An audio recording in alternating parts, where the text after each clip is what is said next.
Good evening and welcome to the City of Dublin Architectural Review Board meeting.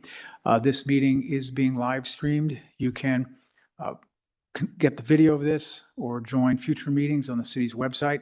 The meeting's being held at 5555 Perimeter Drive in the Dublin City Council chambers. We welcome public participation in our meeting tonight, including public comments on cases, and they can be submitted by email for those of you who might be watching, or of course they can be made at the podium here. The procedure for our cases this evening will start with the staff presentation, followed by an opportunity for the applicant to make a presentation. The board will then have the opportunity to ask clarifying comments of the staff and applicant. We'll open it up to any public comment that we may have received, and then the board will deliberate and render a decision. We begin all of our meetings with the Pledge of Allegiance. So if those of you here would stand and face the flag.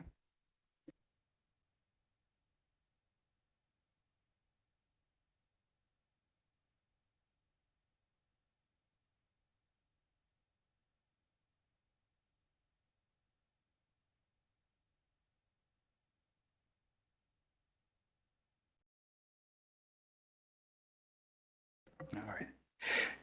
Emily, would you call the roll? Mr. Alexander? Here. Mr. Cotter? Here. Ms. Cooper? Here. Mr. Jewell? Here. Ms. Demasser? Here. Damasser, that's fine. Demasser, thank you. You're welcome. Should have asked ahead of time. Thank you. Before I ask for a motion to accept the documents into record, one suggestion that's come up is an adjustment to the agenda. And the second item on the agenda we've seen before.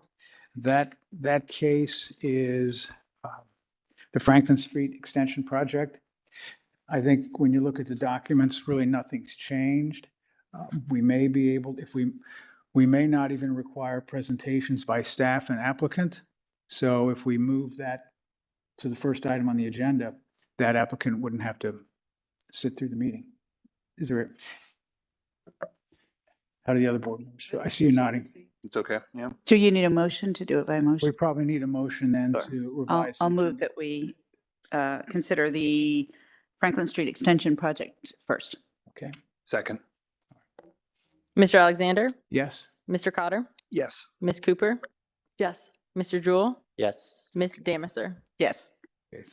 All right. Thank you. Now, is there a motion to accept the documents into record and to approve the minutes from the meeting held on December 14th, 2022? I'll move to accept the documents into the record, including the minutes from the December meeting. I'll second that. Mr. Alexander? Mr. Cotter? Yes. Ms. Cooper? Yes. Yes. Mr. Jewell? Yes. Ms. Demasser? Yes. Thank you. Our board is responsible for the review of construction modifications or alterations to any site in the area subject to architectural review under the provision of zoning code section 153.170. The board has a decision-making responsibility in these cases. Anyone who intends to address the board on cases this evening must be sworn in. So if you intend to address the board on a case, would you raise your right hand and answer in the affirmative? Okay. Do you swear to affirm or tell the truth, the whole truth, and nothing but the truth in your testimony to this board? Okay. Okay. Thank you. All right. We'll move on to the cases. Our first case is the Franklin Street Extension Project. This is landscaping at 50 West Bridge Street. It's a minor project review.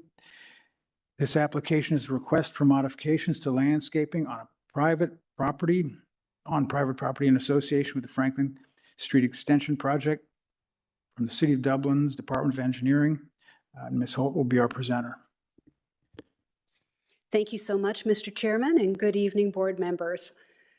I will zip through this rather quickly, but this project does come from the city's Engineering and Design and Construction Division, And it is the extension for Franklin Street north of West Bridge Street.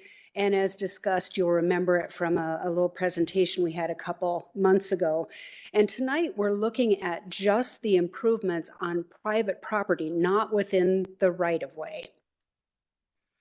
So the proposed road extension is shown in the blue dashed line, and the associated project sites sit in two different zone categories.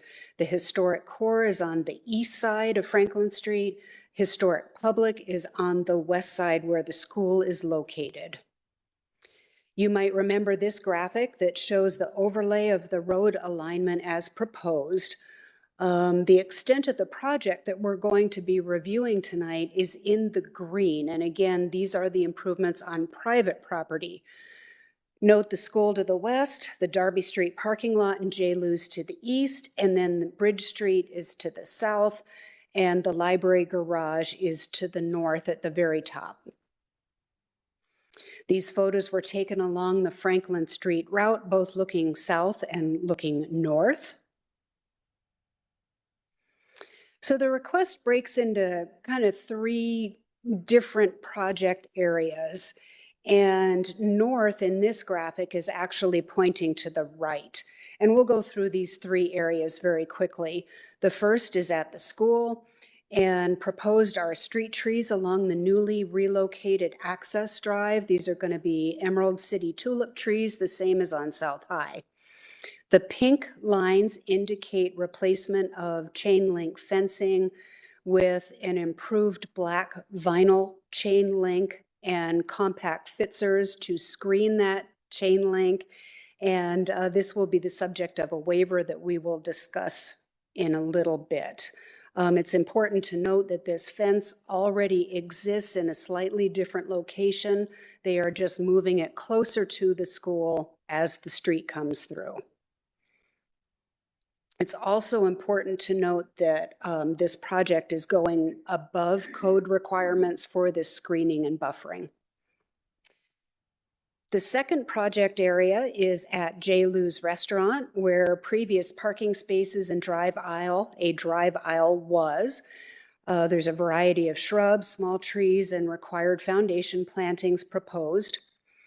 And right nearby are two small wall easements on either side of the entry drive, and these will be constructed to look like the photo in the top right-hand corner. That will match the detail already in the Darby Street parking lot. And finally, the third project area is at the Darby Street parking lot. And this is installation of required parking lot screening and utility screening, again, with a variety of plants that are very appropriate for their situation.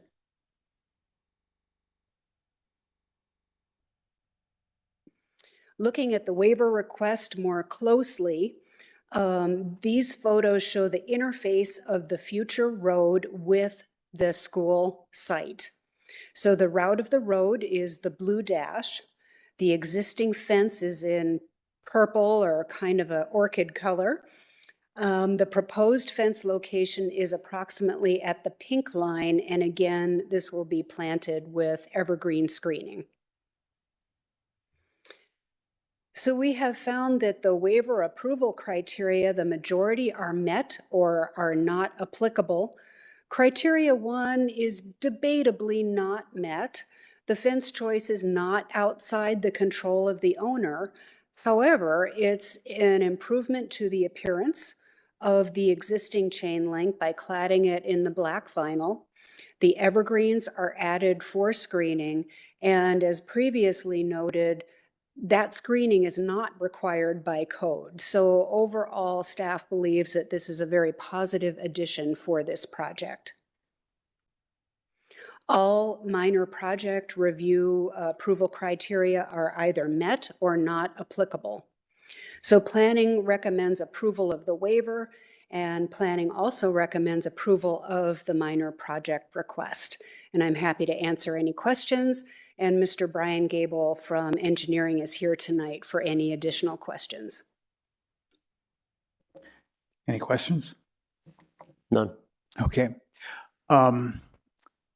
Mr. Gable, we may be able to vote on this without a presentation? Or do you want to come up and speak? I'll leave it up to you. I know you were here before and you presented very thoroughly before. So do any of us have any questions for?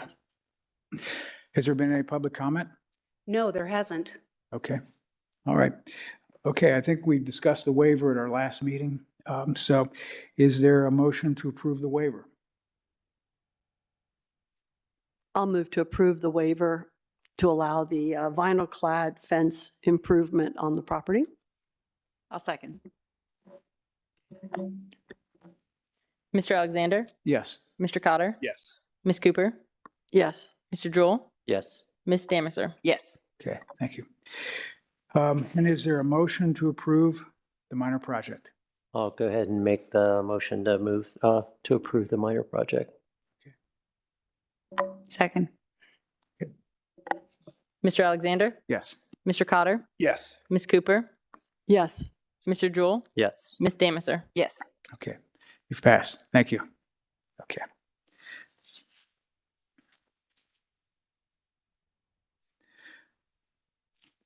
All right, our second case this evening will be 112 South Riverview Street. This is an informal review. The application's request for the construction of a new two-story residential building on a 0.26 acre site zoned Historic District, Historic Residential. The site is located southeast of the intersection of Penny Hill Lane with South Riverview Street. Obviously, there's a typo. Sarah, are you going to speak for Zach? Mr. Chairman, I am here in place of Mr. Hounshell. He's with the weather and everything and a long commute. I am happy to step in. That's fine. Yes. So thank you for the introduction for this application. The site is outlined here in yellow and the district is Historic District, Historic Residential. The site is about 1/4 of an acre. And this was split in 2021 following the approved demolition of 110-112 South Riverview Street. 110 South Riverview is currently under construction just to the north of this property. And you'll note the Scioto River directly to the east, and there is significant floodplain and grade change as it goes down to the river. These photos show some context and character on the same side of the street as this request. We've also added the gross square footage for each structure just for comparison as we go through the project tonight. These photos show the context and character across the street. Again, with the square footages for you. Little bit of history for this project. We heard this at another informal request in October of 22. And at that time, the board made the following comments. There was support for the layout on the lot as long as side yard setbacks were met. There was concern for the massing and scale of the structure. Additional concerns were related regarding the complexity of the roof lines and character and context. There were recommendations for simpler, more vernacular design and recommendations to relocate the garage to the south side of the lot. The site plan that we see tonight is largely the same as before, and I'll just kind of highlight some of the main points here. The 4-car garage is still located on the north side of the building. There is a waiver required for the front garage setback, and this is due to the existing grade and the slope of the site. This is represented by the edge of severe slope line in red, and it would be similar to that already approved for neighboring 110 South Riverview. The site plan now meets all required setbacks. And just a couple of notes on the processing side for the minor project review. A survey will be required to confirm the lot lines and any easements. And also the floodplain boundaries will need to be provided at that next stage.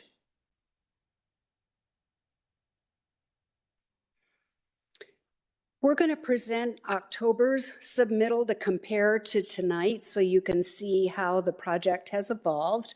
And we're going to do that with all elevations. October's request is on the left, and then tonight's request will be on the right. So this is now a little bit updated to more of a Cape Cod style home at 1.5 stories, approximately 20 feet 4 inches to the midpoint of the roof line. Design changes include a more simplified form of the front facade, where you see new dormer windows and reduced numbers of different materials. The gutters section the home into different bays, if you will. And the application is still showing some livable space above the garage.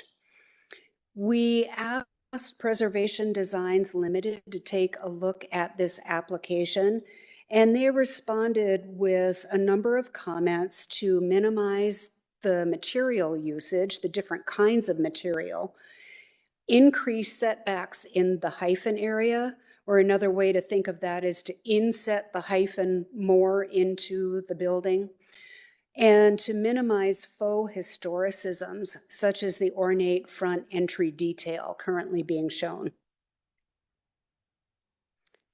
Moving on to the north elevation comparisons, you can see this just on the side of the graphic on the right.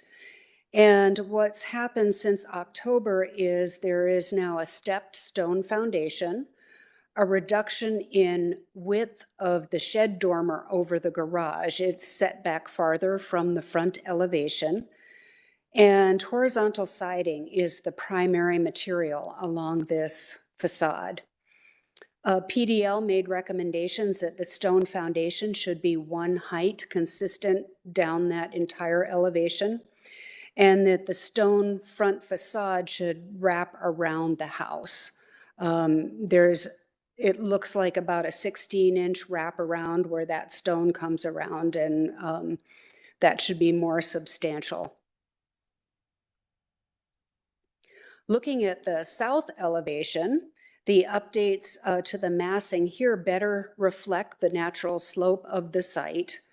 They have added the step stone foundation, and we see the horizontal siding primarily used along this elevation again. And the windows are provided in a bit more functional manner, but not necessarily a traditional pattern. So PDL is recommending, again, the consistent wrap of the stone foundation without the stair stepping.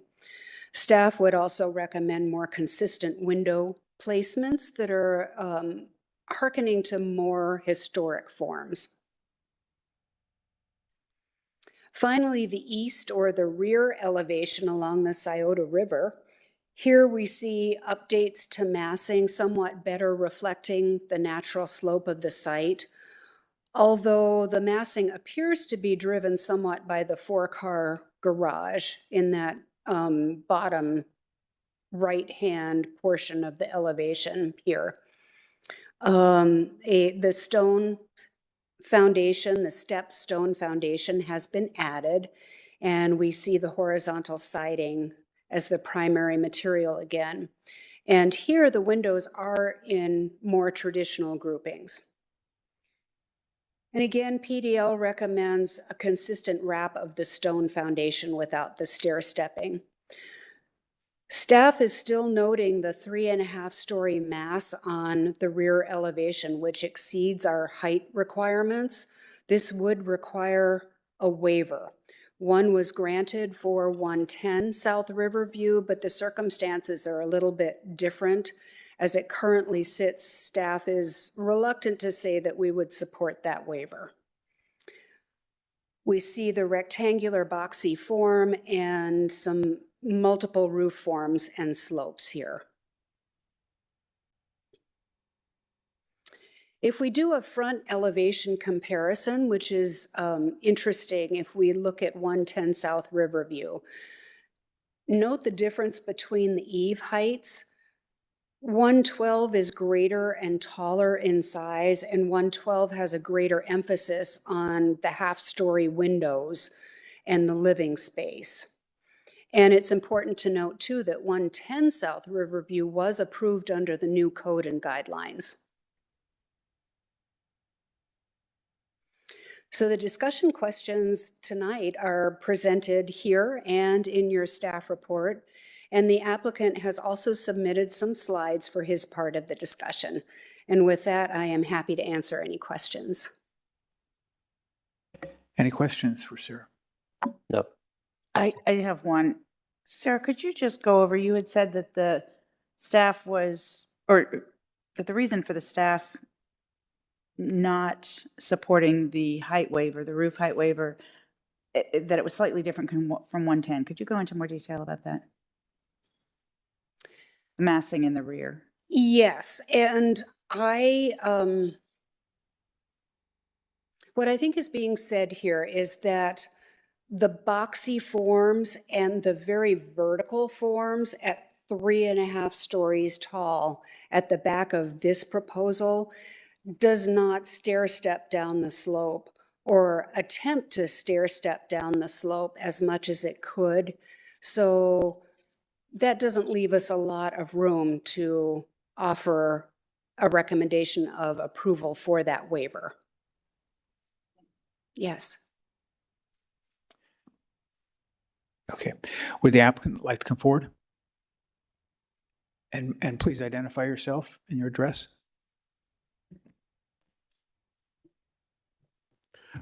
David Johnson, 8965 Cove Drive, Plain City, Ohio. Okay. Sarah, do you have the other slides? Sure do.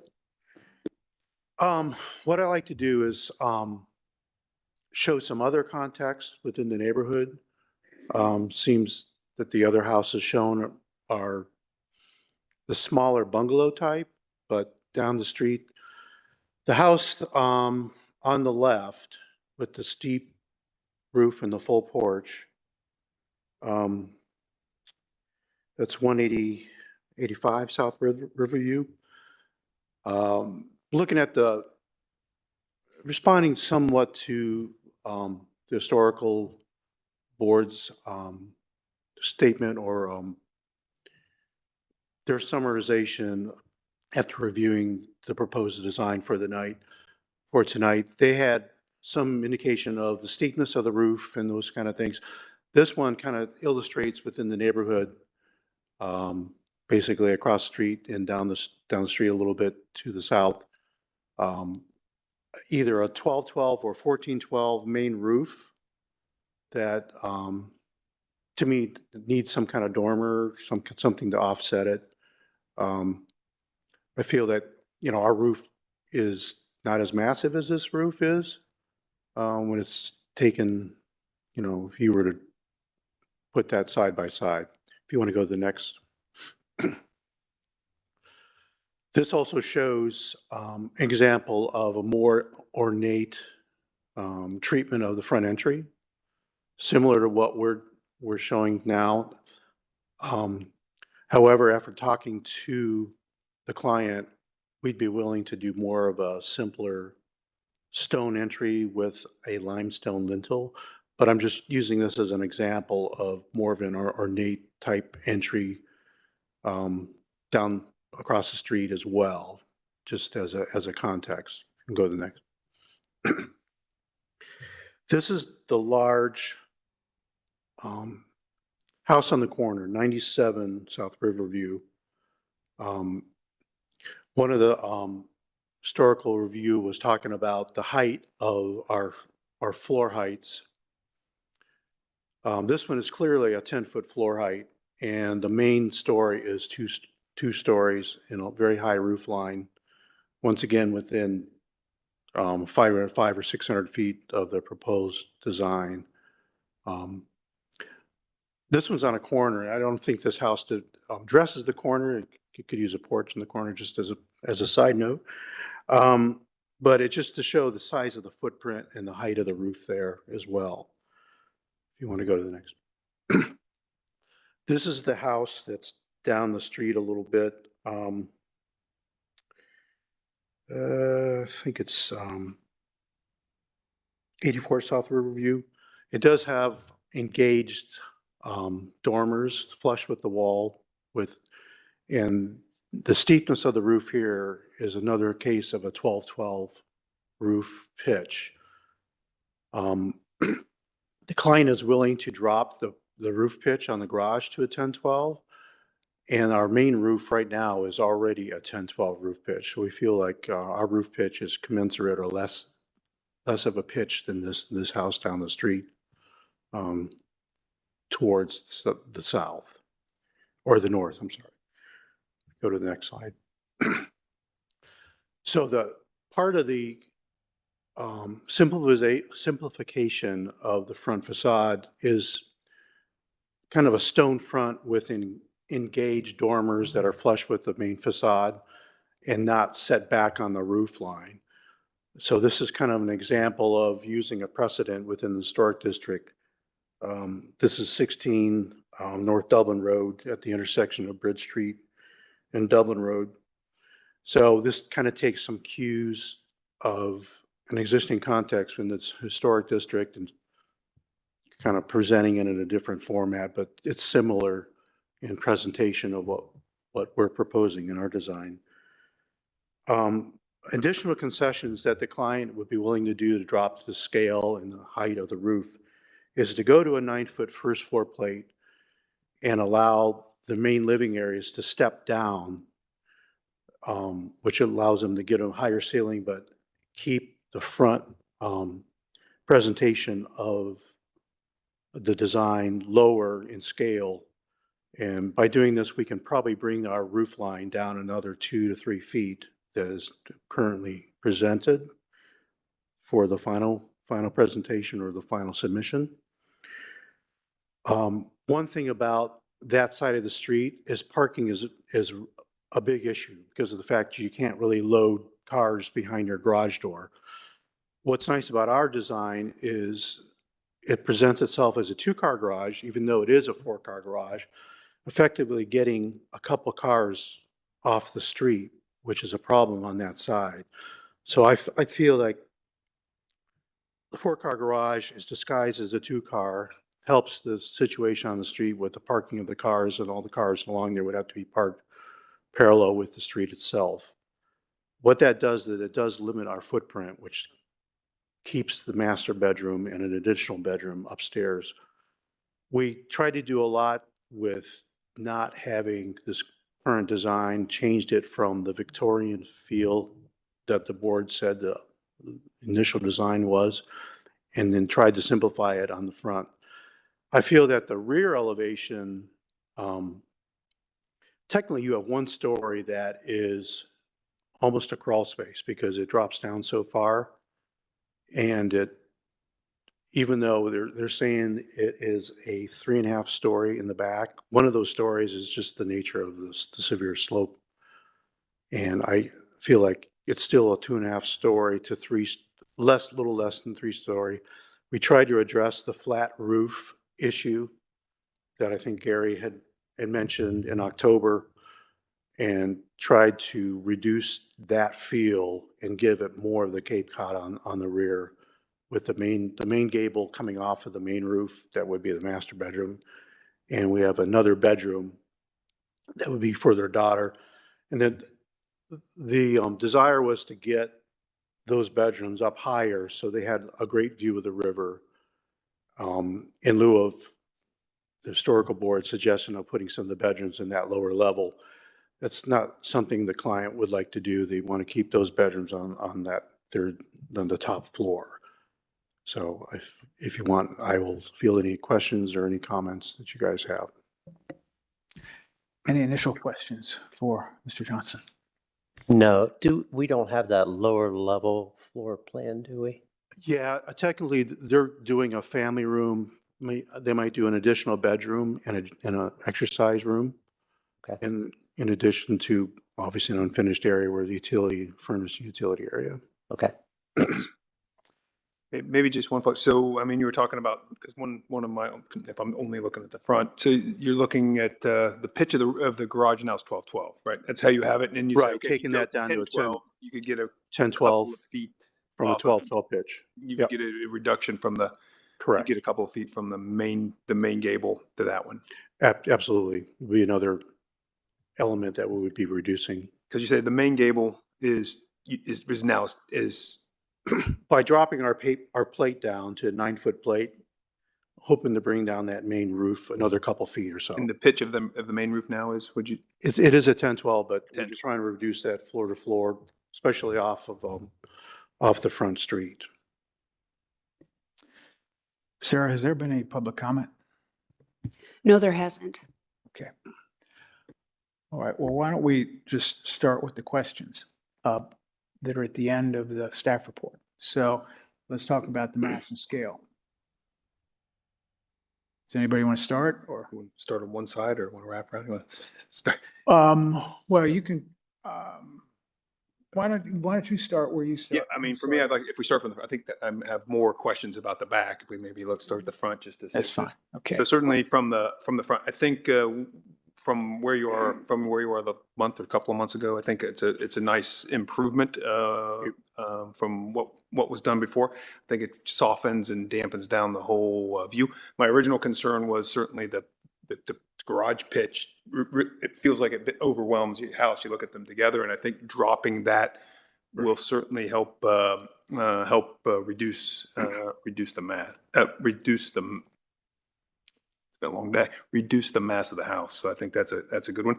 And for me, I think the entrance, I think toning it down some. I think you already mentioned that. I think would be a good would be a way to do that to make it a little softer in the front.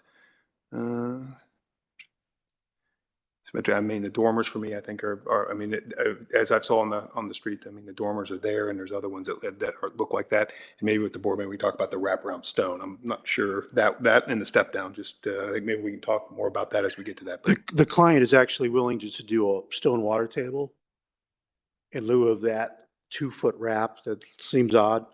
Keep in mind, 95% of the people will never see the rear of this house unless they're a kayaker. Yeah.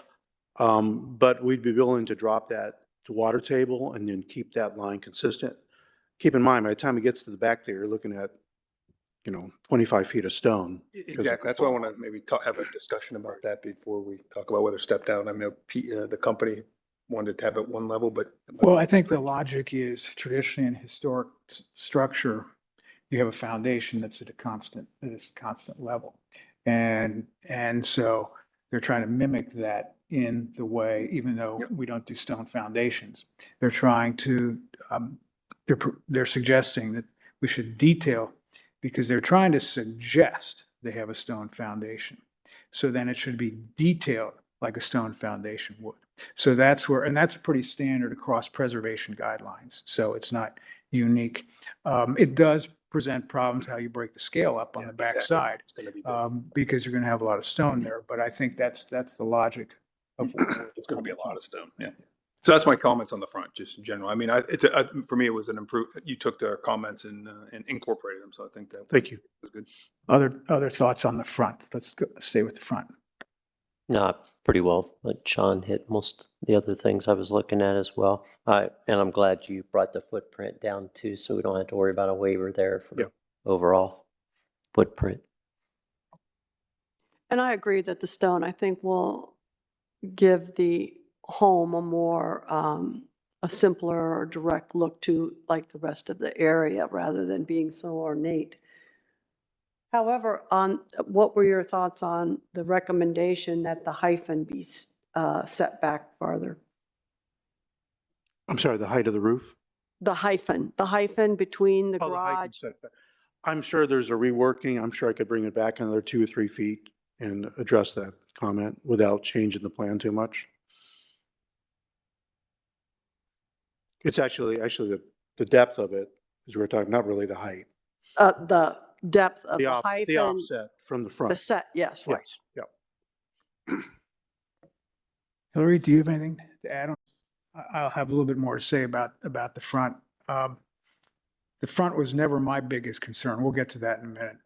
But But I think it's closer to where, I think it's an improvement over last time. Yeah, I mean, that basically flat roof was problematic and we're trying to address that and get that more of a solution that would look better overall. But I think the comment, Martha's suggestion, it's in the, did you read the report from PDL? I did. Okay, so she's looking for a greater shadow line between the house because you're trying to articulate the difference between the house and garage. And so she wants that area, for the non-architects, what she's talking about is that section between the house and garage, pushing that back because you're suggesting they're different. And so if you put, And I would suggest if we did that, we would maybe do like a panelized look to kind of give it more of a definition, a setback. I also mentioned that hearth room, making it feel more like an addition, possibly changing the materials a little bit on the back. Like I said, no one's really going to see the back, how that is, but I could take that into account and delineate that little offset in the rear for what they had recommended. He's saying to use the. I'm sorry, I'm just a little bit confused that you're saying, I was just focusing really on the front.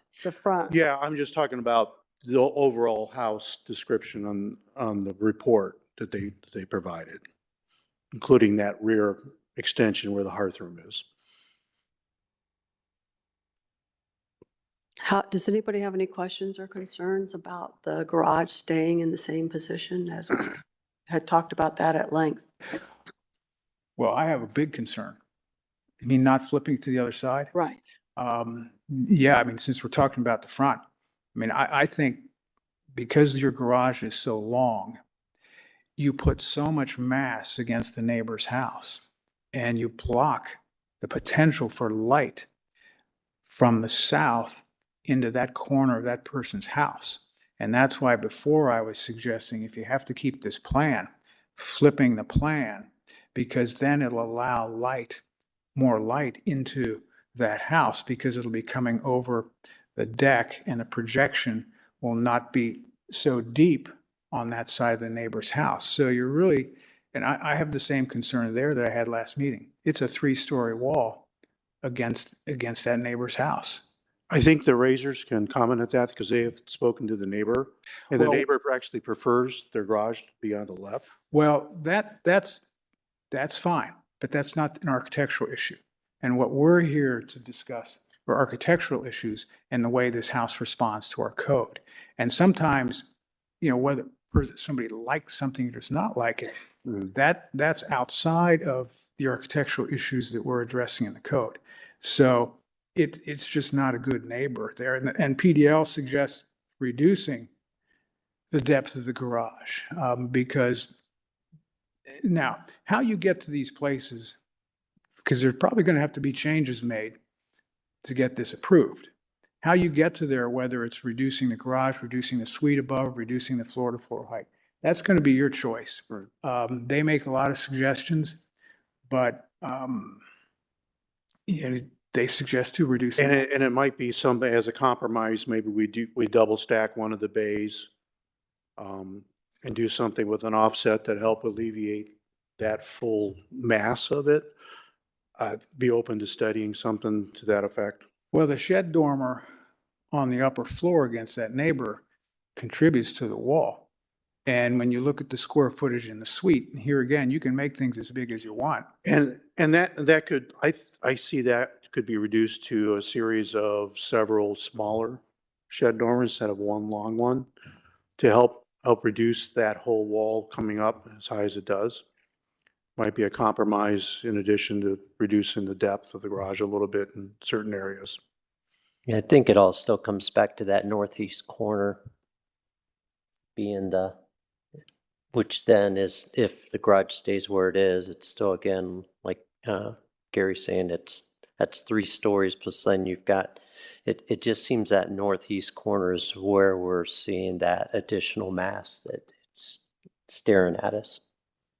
Yeah, the nature of the fall of the land no matter what you put there, is going to feel bigger than it is in plan. I just don't think the design gives it that look that it's coming down the slope. It's just coming straight out to that side. Yeah. And that's my biggest issue, is that northeast corner and the dominance it has. Even with the property next door, we've got very little property space between the two houses because those lots are so small. Their outdoor living area, though, is on the other side. So it's not like they're looking right at a blank wall. And obviously, when the lots were subdivided, they knew the other house was going to be very close to that side anyways. I just think it's something, the nature of the location, that the owner, knew that their view would be blocked at a certain point.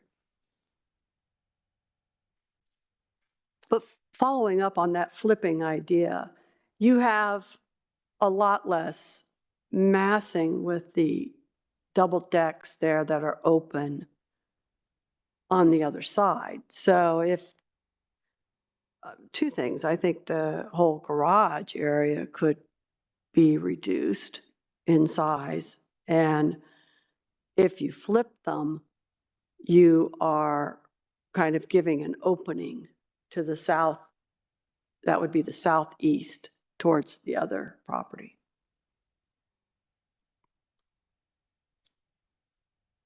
Since we've moved around to the back, since we're Yeah, talking. or kind of on this left side elevation, but yeah. So at the back. let's continue to comment on the back side.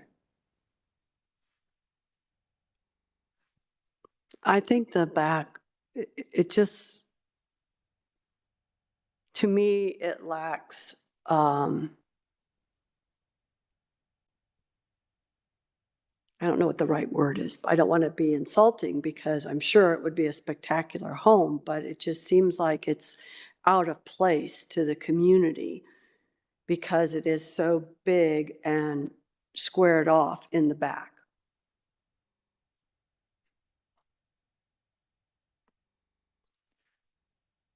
Yeah, and it's the same. I mean, some of the guidelines are about how you follow the contour and how the house kind of blends into the contour of or into the shape of the land.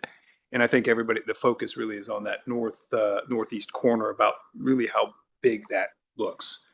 You have one big mass that's really essentially not broken up at all, and you end up, I don't know what the top of that will be, but it's going to be big. And certainly, I can make an argument of how many stories it is, but for me, it looks at least 3 and maybe slightly more, which would be outside of what we would normally approve. So if we look certainly on the one corner, I think somehow we have to find a way to soften that.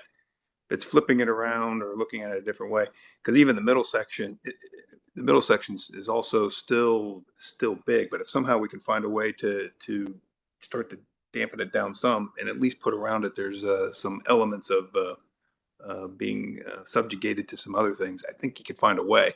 But for me, that north side, the northeast side, it looks really out of place and it's really big. And whether it's the garage that does that or how the dormer sits in there, I think somehow we have to find a way to soften that, whether it's putting it to the other side or sloping it down and taking the top floor into in a different way. So certainly for me, I would have a hard time getting I don't know if that would have to have a waiver. It would. That's where I was going to ask. Yeah. After were comments, would we be willing to support the waiver for that side? Yeah, because I don't know if we're going to end up at the exact right height, because we did have one on the other side, but this is certainly bigger than that. So we'd have to find a way to, if we are going to have a waiver, that we get it into something that, for me, fits in the character that's there today. I'm just asking Sean, if that gabled section with the triple window there, the plating window, for lack of a better term, if that was recessed back so that the rear master bedroom gable projected out beyond that. I'm just trying to think of the clients because they really want this 4-car garage to reduce the mass. If we reconfigure that roof line so that on the main roof, that the middle gable was the farthest projection on the back, how would the board perceive that a little differently if we did that kind of a modification, took that big shed dormer off and maybe did a couple of small shed dormers along there, so that basically that center gable was the primary gable because of its location, and that, I would do some kind of shed or a hip or something that would come out to enclose, obviously, you need a roof for that 4-car garage, but it would reduce that Full mass size up. and become more of a secondary element on the rear. I Just thinking it as a direction perhaps for the board. I think if you have anything back there that comes out and looks like 3.5 stories, everybody's going to have a problem with it. I think one option might be if you pulled all the 2-story mass, or if where you're currently showing your upper deck, if that fascia, and that's that white board across the front of the deck, if that actually became where your roof sprung from. So you had a shed dormer that went from there back. And then maybe you had dormers back further in that plane. And I don't know if it's possible with the roof slope. And you may have to come up at a slope, flatten off. Mhm. But then that gets you down, maybe that gets you down to a 3-story expression there.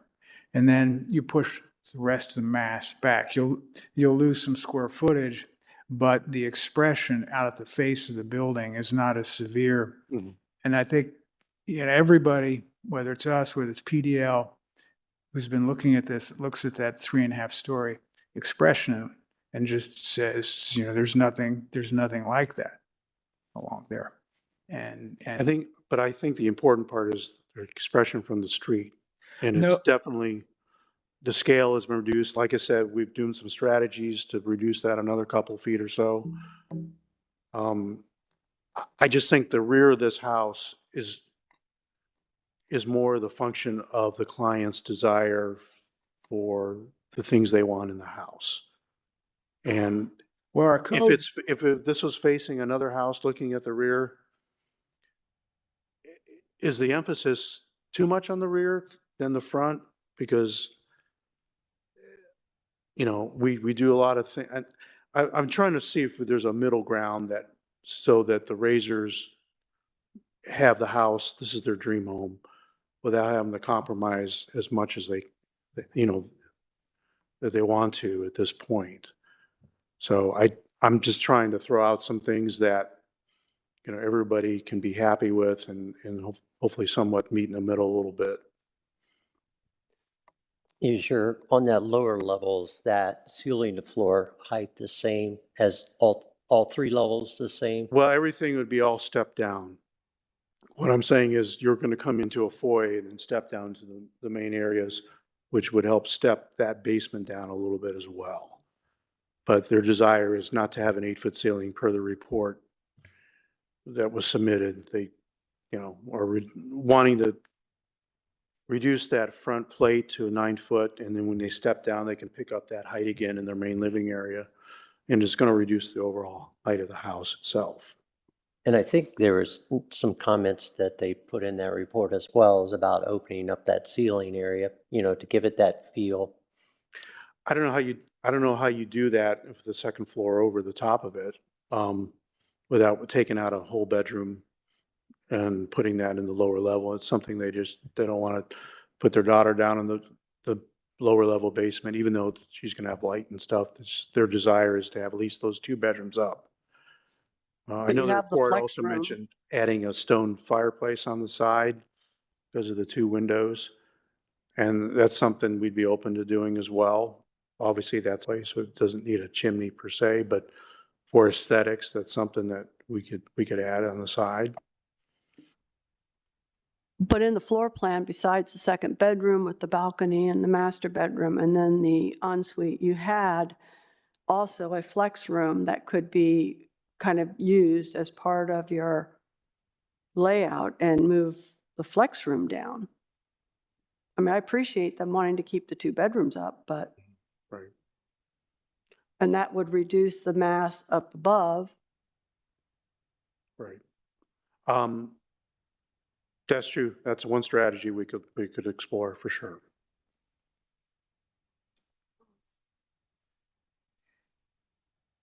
All right, so any other comments about mass and scale? I mean, I think what you're thinking about is good ideas on how you do the shed. I mean, what Gary talked about. But I think generally the code would need a waiver for for that height. And I think what we're hearing is that we would be challenged to grant that, just giving some transparent feedback.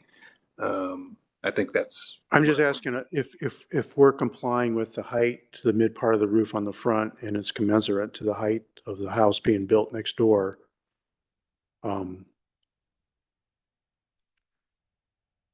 Trying to make that rear more of a story and a half with dormers and some kind of elements that penetrate the main roof. No, Does that take that from a 3.5 to a 2.5 just because of the grade? Sorry, say that again. I mean, we're not asking you to take it down to 1.5. I think Yeah, that's not okay. it. We're looking to say, you know, the peak of the north side is going to be whatever number it is, Right. and it looks 3.5 stories. Yeah. And the code would say we'd want it to be 2.5 at the most. I don't know. well, it 2.5 need- at the most, and exactly what the height would be for the waiver, but we'd want it to be more toward that. I think. I mean, if it looks more like a reclaimed attic, so to speak, on that third floor, I mean, that's a strategy. I would try to. Well, another strategy is to look at the neighboring house, what was approved. I mean, that's easy. Right. And There's precedent right there. yeah, the heights of it are commensurate ridge-wise. Ridge and then on the backside. Right. Look at what was approved. I mean, that would be one way to see, okay, here we approved board composition was slightly different then, but Mhm. we approved the waiver for that one. So that's something that, I mean, that easily, they could, I mean, I know it's a ranch with a lower level, but with the roof line, they could have had a second floor tucked into that slope and everything, based on the size of the roof. okay. Any other comments about the mass and scale? All right, the conceptual character and Sarah put those back up. Thanks, Sarah. So details, roof lines, window placement. Sean, you touched a little bit on the front entry detail. Yeah, I think I mean, I think as you said, to simplify, it's like, so, I mean, there is the one across and diagonal that has a bit more ornate, but the rest of them tend to be less. So I think Right. that I'm not sure what you'll come back, but a bit softening that, I guess you might say. I mean, I think the PDL said something about faux something, but I forget what they said, but trying to soften that a little bit, I think it would be good. The roof lines, I think, are certainly better. The shed dormer and some of that, maybe we have to come back and do a little more discussion about that. The dormers for me are okay. Something about south windows. But I think that for me, I think talking about this, I mean, I think we maybe have a quick discussion as we get farther on the stone in the front and how it wraps around. Because I think that's certainly a comment that came up.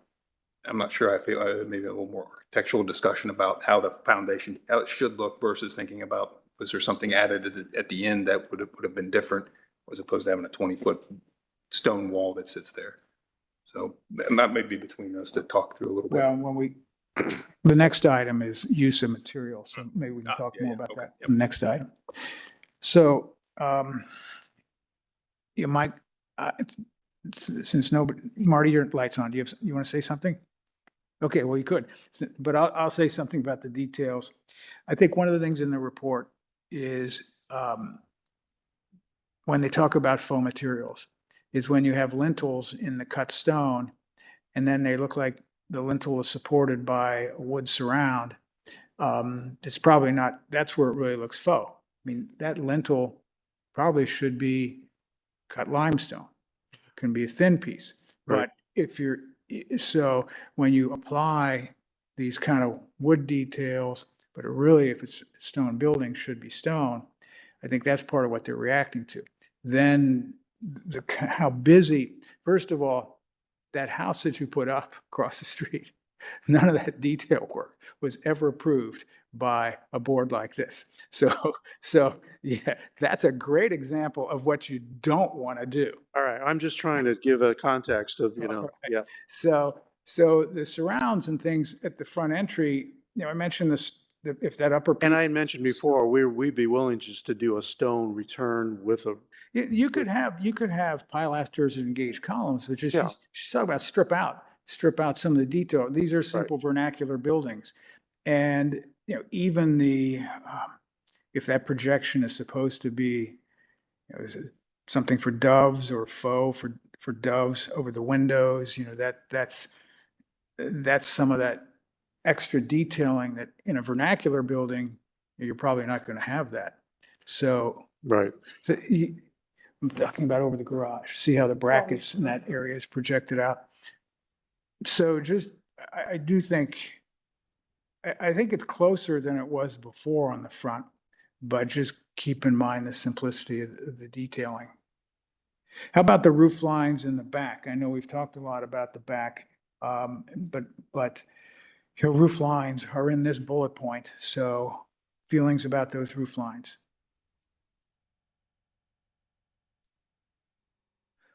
Or do you agree with PDL's assessment? Or disagree with their assessment? That's a good starting point. Well, no, I agreed with many of the comments that PDL had in their report, and I'm still stuck on the massing of the back. So the roof lines, it seems like there's still a lot of activity going on. I think we've focused on the fact that we believe it would be better served for the garage to be on the south side and pulled back. And maybe similarly, if you're switching and putting the second bedroom on the north side, have it, pulled back so that the center section is the dominant section with kind of a step back. In PDL's report, they felt like there were way too many variations in the roof lines up there. Any reactions to that comment? Way too many, I'm sorry. could you Way repeat too that? many. Meaning that you've different got a roof pitch here, you've got backs. Right. the dormer-like thing here, you've got the bump out here. Yeah, well, and then combined with those 3 caps in the front, I guess that doesn't, I just think that becomes a function of the downsizing of the massing. So you can give it some variation and maybe that gives you more usable space if you bring the structure down in size. That's what I'm trying to say. This is what bothers me, is that it's just this massive. Then you get to the top and it's like up, down, up, down, up, down. Okay, so That was about as inartfully said as that could be, wasn't it? I mean, But you see what I'm saying here, and like if this is cut back, made smaller, if it's switched over, it's hard for me to project on the comment of the roof line when we don't know how this is going to be addressed. okay, that's fair. yeah, for me, I mean, the roof, I'm not so concerned about the busyness of the roof line if they were there for a reason. We're trying to reduce the mass or doing something, the roof line would have to match the mass. Here's some of it. It feels a bit disjointed. I mean, you've changed it and changed the pitch, but if there was more roof lines because you had a step and there was other things going on, for me, having multiple roof lines wouldn't be Deal breaker. wouldn't be yeah, exactly, wouldn't be a big deal. Yeah, and I could live with that too. If, if the main objective is the mass, so if the roof lines still continue to look busy to get that, I wouldn't have a big issue with that. Yeah, I mean, I'll take Gary's kind of clue about the house next door to kind of use that as a starting point, a stepping off point, as a strategy for revision. Have you had the opportunity to talk to the neighbor, or has anyone talked to the neighbor about the proposed design and placing the garage on that side? Do you want to?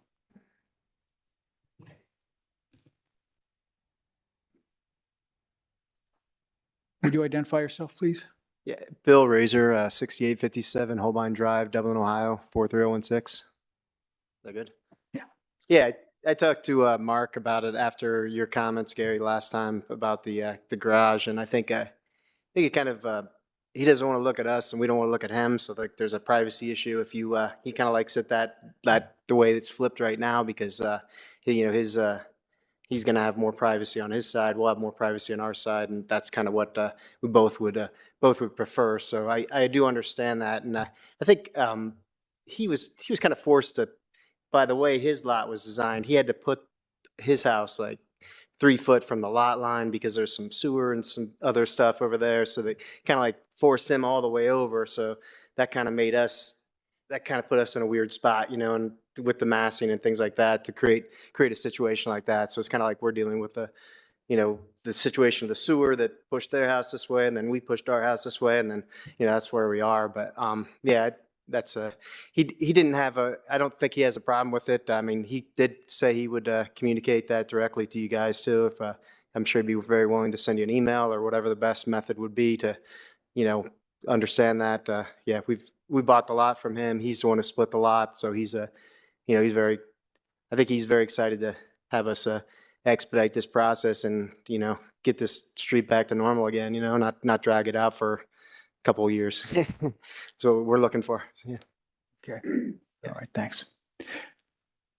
I guess another thing is like, I mean, I'm not an architect or anything like that, but I think the house is pretty cool, and I get your saying like the driving force is the historical nature of the neighborhood, right? But I think you might be missing the other driving force of that lot is that it is a Riverview lot, and you want to take advantage of that Riverview lot. That's what most of the houses that are there have done. They've got decks and things like that, and different things to maximize the number of windows that face the river. And it's not like it's kind of like half historic on the front, like and then in the back it's got a nice Riverview feel, which we're excited to use to maybe go kayaking and do some things like that. So I don't think it's a typical lot there, So Okay, thanks. okay, thanks. Okay. Sarah, could you bring up can I have Sarah just bring up a picture, just one, the picture in the initial presentation of the neighbor to the right, existing house? As you're facing to the right? Yeah, it was in your initial pictures when you were presenting the design before.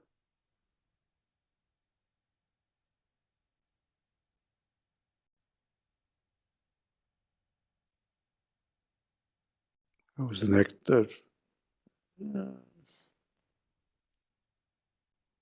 So the 134, 136, it's hard to tell from that picture, but if you go around the back of that house, it clearly is a 3-story house on the back side. The roof of the salt box is in the back, which allows a full 3-story look on the back of this. I just want to bring it up to the board that the house next door does have a 3-story rear facade based on the fall. So I just wanted to, as a context, it doesn't show the true nature of this house if you don't have a picture of the back of the neighbor to the right. No one disputes the back's going to be taller than the front. We just know there are other ways to handle it. So that's where we're coming from. And no one disputes you're going to have the back more open than the front. And no one's saying you can't, have all those windows. We're just saying there are more sensitive ways that it can be handled. So that's where our comments are coming from. And even if the garage still stays on that side, there's still questions about the 3.5-story mass adjacent to that house that the shed dormer creates. Okay, let's talk a little bit about the materials, because Sean, you wanted to talk about stone. Hillary, I haven't meant to ignore you. Yeah.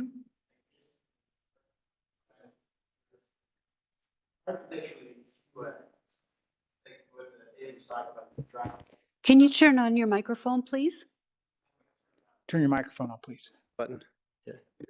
Yeah. If you drop a couple feet, on everything, right? So that, I don't know, what are you, the third bottom story, the third story, or whatever you're calling that, it's going to drop that too. I guess that bottom story windows, would it would it change the massing if we could lower those, like dig those windows in deeper into the foundation and make it look lower? You know, is that what you're talking about? Or is that a solution to the problem? Then make it not look like a, Very nice. One, and, just your design professional sketching for you can probably show you. But yeah, if you lowered everything, then it's going to bring the roof lines down. And, one of the most successful things on the back is where you have the deck at the upper level and you pushed the gable all the way back. That's probably the most successful thing on the back, because what it's done is it's reduced the mass at the face, and that's what we're talking about. So that's like the lesson. That's perfect. I mean, that's the kind of thing we're looking for. Maybe you just push some of that mass to second floor back, but that's a good. if you dig the response. hole deeper, right? I mean, I'm just saying Well, you could basics. You dig the hole deeper, you put the could lower windows lower. things, you can lower things too. We hate to give you suggestions because you have to decide what your priorities are. The master suite is pretty big. The PDL points out the floor to ceiling. I can understand not wanting 8 feet on the ground floor. That doesn't make sense either in a house like this. So, but yeah, if you lower the house, sure, that's going to bring the mass down. But keep in mind, a wall that's straight up is going to be a problem. That one wall at the end of the garage is just going straight up without any relief. And the way it's handled in the middle bay is a lot more successful because you push at the upper level some of that mass back. So you're not aware of that unless you're way far away when you approach the upper floor like you did in that middle section. Understood. Thanks. Okay. Okay. The variety and use of materials. I mean, if I start, the stone for me, the stone in the front was okay. And I think they took the board and batten out of one and went with the siding on the Right. front for me, which is okay. But I don't know when you recess the hyphen back, I think you said you may try to look at some other materials in there, which I think could be a nice way to, as you put a shadow, something in there that really makes it look like it's a distinct thing. So the stone and those for me were okay. For me, it's more as PDL was talking about, as we wrap around the thing, just to try to better understand that. Because if we go one stone, that feels like that's going to be a big mass of stone there also. So I don't know how we feel about that. That's kind of how I felt That on would be that my too. comment, is if you're going to make it look like a false foundation, it's just a lot of stone and that's going to add to the massing.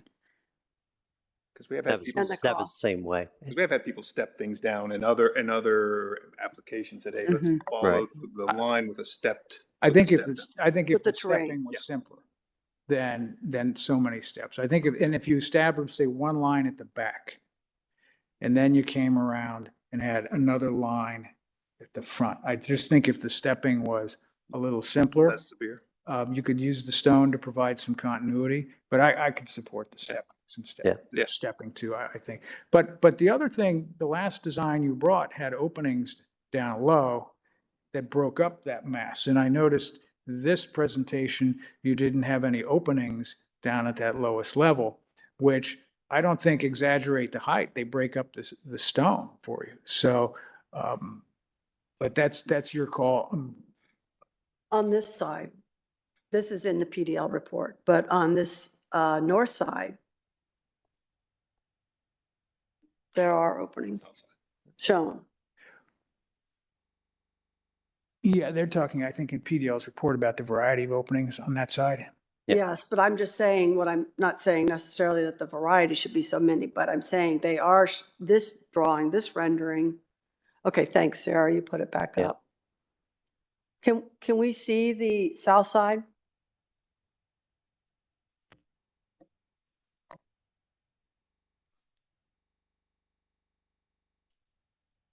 Okay, yeah, there we go.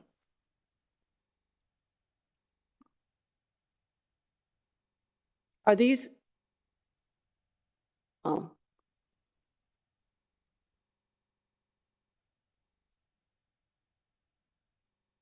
Yeah, that doesn't offend me. It gives character maybe they should be aligned more. These guys here look a little odd, these two little ones that aren't aligned. But, and of course, if you have big windows on the south, you're going to. Okay, that's it. I withdraw my comment. I don't think I have a problem with it. Does anyone have the report mentioned something about chimney? Adding a chimney for the electric fireplace.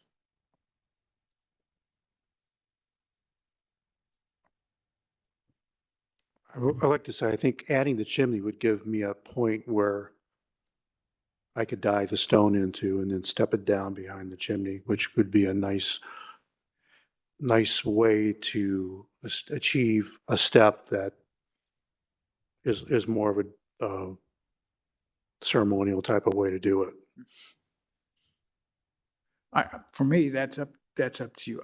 I didn't see, I thought the chimney could look nice from the front because you'd see that kind of ending, terminating the elevation, but I didn't feel like, my approval would be. Would a chimney and a side yard setback, would that circumvent? Would that be a waiver as an element? Can chimneys project into the setback? They cannot. Okay, Then it's probably not a good strategy to make it that way then. okay, I'm not concerned about the chimney. okay. Yeah, me either, on the chimney. On the back side, as we look at the south side, what's in the gable end there? You have a trim board, and then in the upper gable. So on that side, you have three materials. It looks like you have the stone, you have the siding, and then something in the gable. It's a board and batten accent in the gable to help tie the gable of the garage. But if I'm going to simplify the garage, so that would basically in the next reiteration would go away. So you would just have the horizontal siding and the stepping of the stone foundation. Yes, because that vertical Okay, is here too. In this. so little- then it's just two materials. It would be two materials for the balance of the sides and the rear. Everybody okay with that? So you'd have three on the front, then you'd have stone, you have siding, and then you might put something in the hyphen. potentially. It would be stone and siding, just the whole four sides of the house. Okay, Effectively, we'd be taking any of the board and batten. The gables would be probably just a smooth inset panel. It would be the trim would all tie in with smooth trim.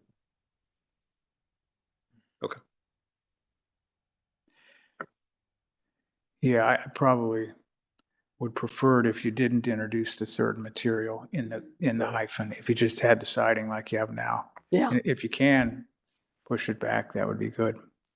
And I think that'd help that garage too, then too, just down to two. Okay. Any other considerations?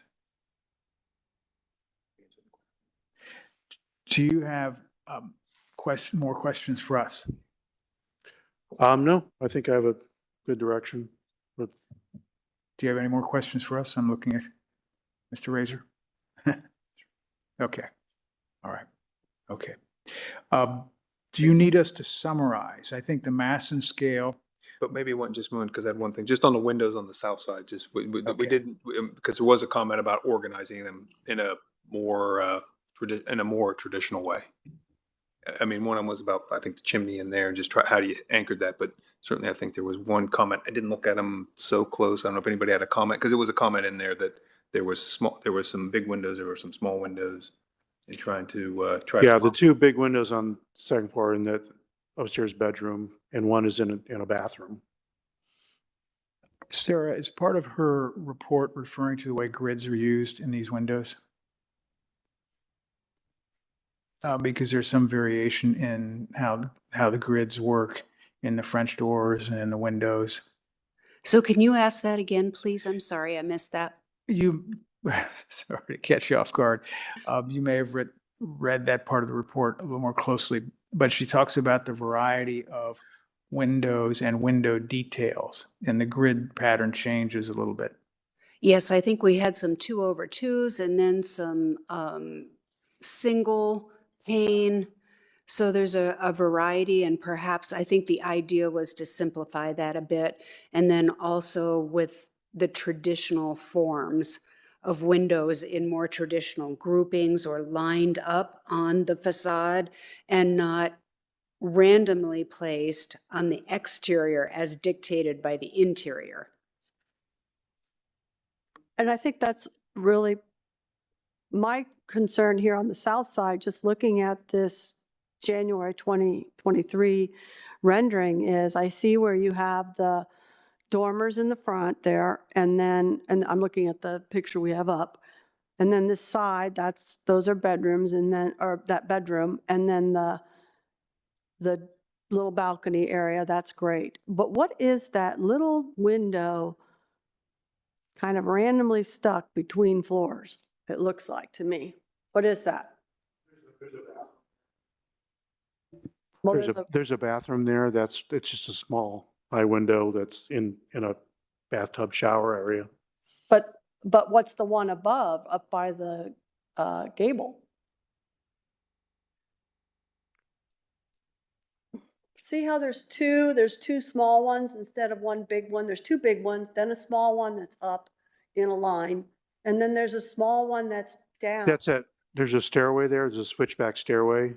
And because of the landing is dropped down from the second floor, that small window is basically at the landing of the switchback stair. I gotcha. Well, maybe that could be aligned better, because it does look kind of, From the It's a little outside- deceiving on the perspective. It's kind of hard if you saw it straight on you. It would help to clarify that a little bit.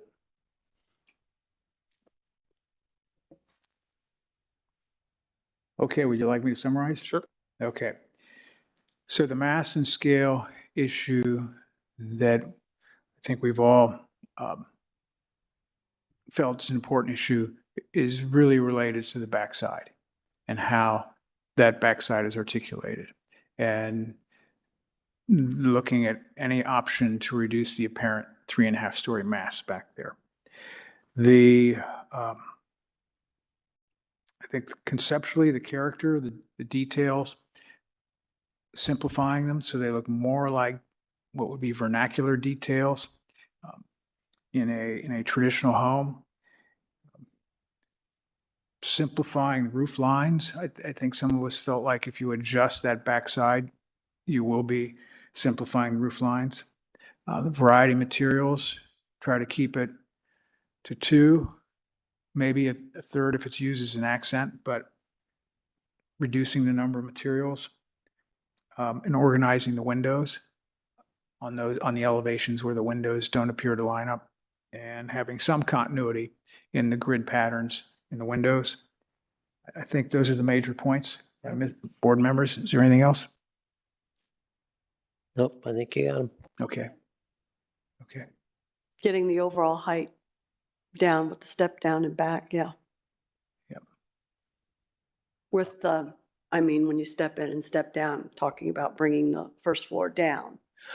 Well, I think it's important that That is your call, they yeah. choose how they Yeah, do that. They're all that's an flips and ways. option That's that we would- your option, but the 3.5-story expression on one plane at the back is the dilemma.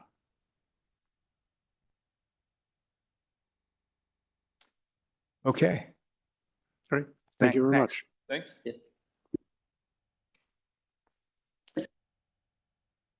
Okay. Everybody okay? Anybody need a break? Okay. All right. Our next case is, we're going to do these two together based on Sarah's suggestion, and these are in the same locale. So 3 is mothballing the historic roofs at 40 East Bridge Street. These are houses 27, 37, 53, and 62 North Riverview Street. It's a minor project review. The application is a request for mothballing of historic property roofs in association with the North Riverview Street project for the City of Dublin Facilities Division.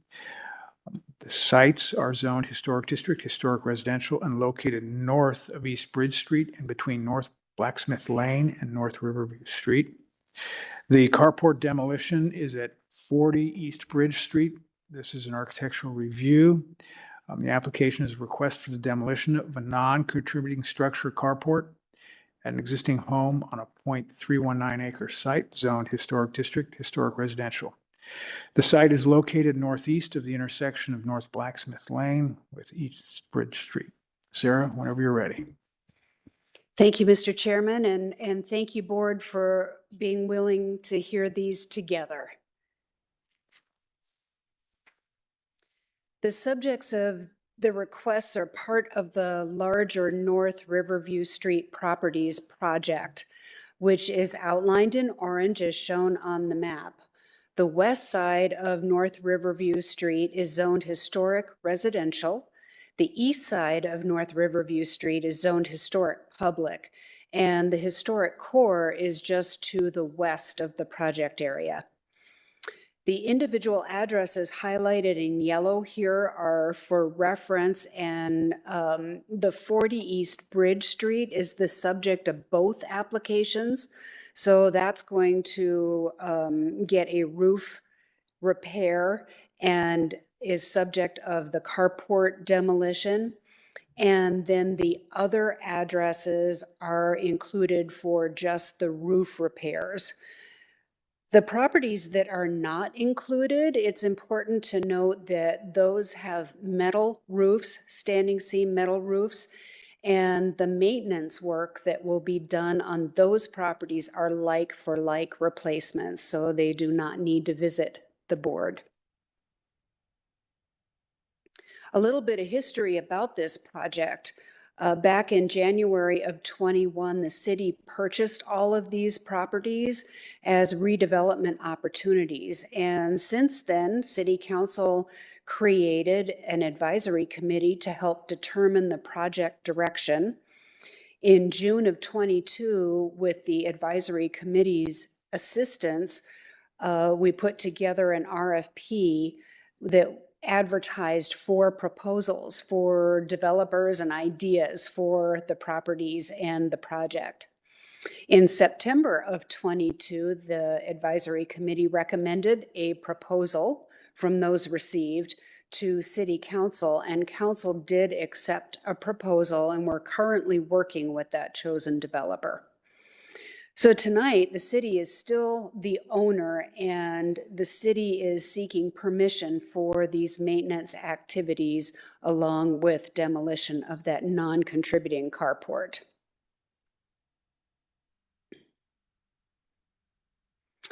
These are the various addresses that we're looking at tonight, and the roofs of these structures are indeed deteriorating. They were noted to be in poor to fair condition in the CTL report done for the city in 2020. And since then, especially at 40 East Bridge Street, there has been additional interior damage because of roof leaks. The proposed temporary material is up front with Ms. Damazer. It is a synthetic felt. We'll pass that around for you to take a look at. It will be fastened over aluminum coil stock to patch the holes in the roofs. And this should last about 6 months. A recommended condition of approval addresses the longevity and the need for additional replacement should the project and the process last longer than that 6-month lifespan. The city will have to come back and perhaps do some repairs. We'd like for those repairs to be able to be done without having to come visit the board again. So that's what we're asking for tonight. The typical roof nail photo was included in your staff report. We did in fact ask if it was possible to get roof nails that had the black, more discreet collars on them. And the understanding is that for safety reasons, they are high visibility for work sites and to avoid accidents. Switching over to the demolition request, this request is for this non-contributing carport at the front of 40 East Bridge Street. It's actually on the North Riverview side of the property. You can see that this is not historic. It was constructed of 4x4s, and we have not been able to find any permits for this construction. We did look, and none were found. And as you can see, it is in danger of falling down with this broken main beam in the center of the carport. We did receive a bid to re-roof and stabilize it. The opinion is that it's frankly not worth the effort and the resources to do that, and it's not anticipated to be a part of the redevelopment efforts. So back to the minor project review criteria for the 003 case for the roof mothballing efforts. These are all met or are not applicable. And a little bit of discussion here, the demolition criteria for non-contributing structures, we have not seen these before. These are, or we haven't used them. These are found in section 153, 176J5B for non-contributing structures, and this is for the 004 case. The requirement is for one of the three to be met. And based on the age of the structure and the detraction from the historic character, staff is finding that two of these criteria are met. So our recommendation for the minor project is for approval with one condition, and that includes the recommendation that this temporary solution may not last as long as it needs to, and if that is the case, the city can come back and reinstall if needed. And then we are recommending approval of the demolition for the non-contributing structure. And we would need two separate motions, please. And with that, I am happy to answer any questions. And also, Mr. Brian Ashford is here to answer any questions as the applicant. Any questions for Sarah? No, I don't have any. Just one quick, maybe this temporary solution may require longer than 6 months. So that means if they have to replace it, they're just going to replace it. I mean, so that I mean, they'll continue to do what they need to do to keep it safe and Correct. and watertight as they can until the proposal is done. As much as So possible. They won't have to come back for anything until the proposal. Unless there's something different that Right, needs okay, to be yep, done. clear. Yes, yes. This was just to buy us a little bit of time. Sounds great to me. Does anybody have any questions for Mr. Ashford? From your gesture, I'm assuming you don't, no presentation. Okay. Do we have any public comment? We did not. Okay. All right. Well, if there's no further discussion, then I'll call for the motions.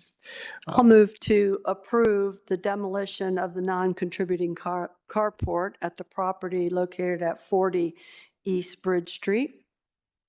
I'll second it. Mr. Alexander, Yes. Mr. Cotter, Yes. Ms. Cooper, Yes. Mr. Jewell, Yes. Ms. Dameser. Yes. Okay, and then we need a motion to approve the minor project with one condition, and that's for the re-roofing. I'll go ahead and make that motion to approve the minor project with the condition that if required to come back after 6 months to repair, they can do that without coming to the board. Second. Mr. Alexander? Yes. Mr. Cotter? Yes. Ms. Cooper? Yes. Mr. Jewell? Yes. Ms. Dameser. Yes. Okay, thank you. You're approved. Okay. All right. Communications.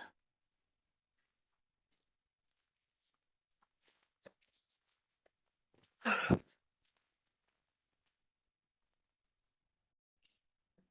guess I could have just stayed put, but I just sat down, right? Do you feel the pressure's off now? right.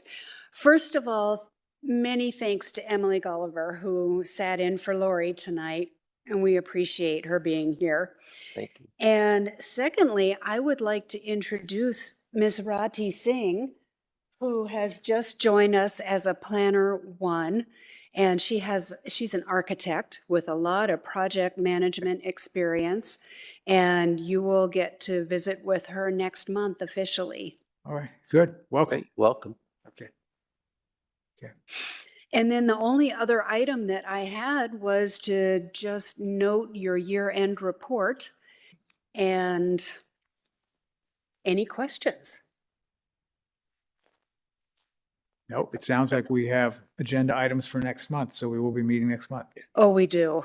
I am so glad we could meet tonight because we would have really gotten backed up Okay. if, you know. Okay. And recall that I will not be able to attend the February meeting unless there were virtual options. But as I understand it, we're not allowing board members to do virtual, so I will not be able to attend.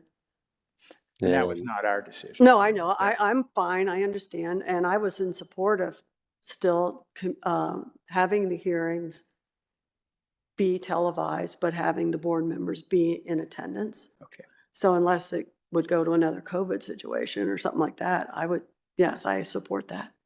Absolutely. And then I won't be here for that February and March meeting when we change the dates. But I will be here for the March 15th meeting. I have made my plans accordingly.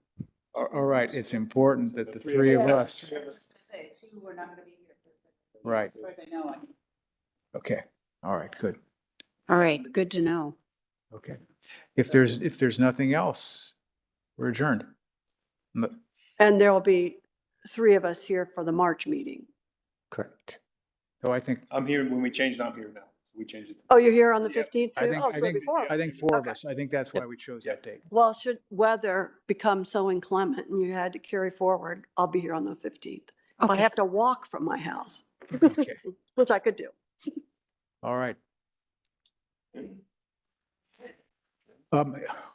I noticed he left. Is there some way to turn the live stream off?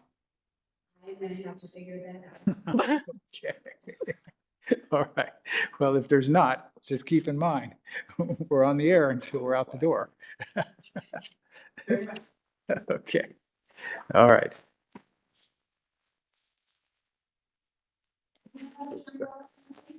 Here's your sample.